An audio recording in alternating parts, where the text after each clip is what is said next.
After years and years of having dental problems, weak enamel, chipped and broken teeth, tooth extractions, I finally met with a dentist that would sit down and listen to me and not just want to jump in and try to solve the problem.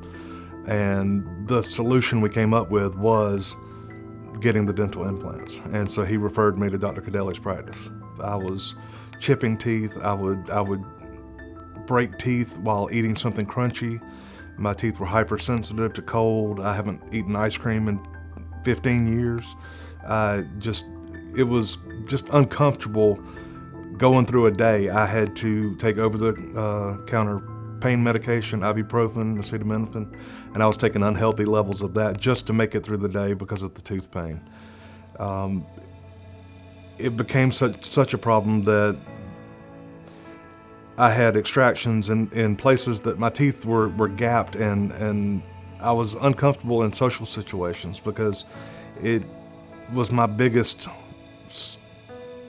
I don't know how to describe it. It was my biggest fault of my own, and I didn't want to share that with anybody else. I wanted to keep that to myself. So I didn't allow myself to get photographed very often. I didn't smile in public. If I did, it was a very tight-lipped smile. I was not willing to speak publicly very often, and I was just uncomfortable in general. After so many dentists, I had pain issues as far as I had problems getting numb. I've had extractions that I felt the entire thing, and I just had enough. When I met with Dr. Codelli, we talked about that. We sat down, and I think we talked for about an hour on my first consultation and just went over what the possibilities were. He looked over my files, had been over all of my charts and x-rays, and really had a good plan and was able to explain it to me in a way that I could understand, and I really appreciated that. But he also assured me that I would not be in pain anymore, and that was worth it to me to get started on it. What he said was, I can fix it. I can make it stop. That's what I heard. I don't know the exact words he used, but he said, I can fix your problem. I can make the pain stop. And that's what I took away from the meeting. When it was time for the surgery, we were expecting, it was a 7 a.m. surgery, and they actually scheduled it on a day that my wife could take off because she had to be there to take me home afterwards.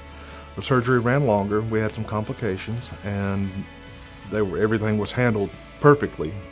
It just lasted a lot longer than we thought. They made sure my wife was taken care of. She didn't have to sit in the waiting room for 9 hours. They gave her a room with an iPad and some things to do. She brought her schoolwork and was able to get some things done instead of just sit and worry about me. They constantly updated her, and this is all what I've been told because of course I was out. I have a picture I took the first day after all the healing and the swelling had gone down. I took a picture when I walked out of their office after getting a set of temporaries that were not my healing set, they were my set for long-term healing. It wasn't the initial set because the swelling had gone down, so they were a different size. And I took a picture that day, and it was the first time I'd enjoyed seeing myself smile in years. Since I've gone all the way through and gotten my final sets, it's been nothing short of life-changing. I don't have dietary restrictions. I can eat whatever I want to. I'm more confident. I can speak, I can smile, I can laugh in public without worrying of what my breath smells like or how bad my teeth look, and someone judging me solely on my teeth. When I make first impressions, I make first impressions on me, not based on what my mouth looks like, and that's something I haven't been able to do in years. It's been great.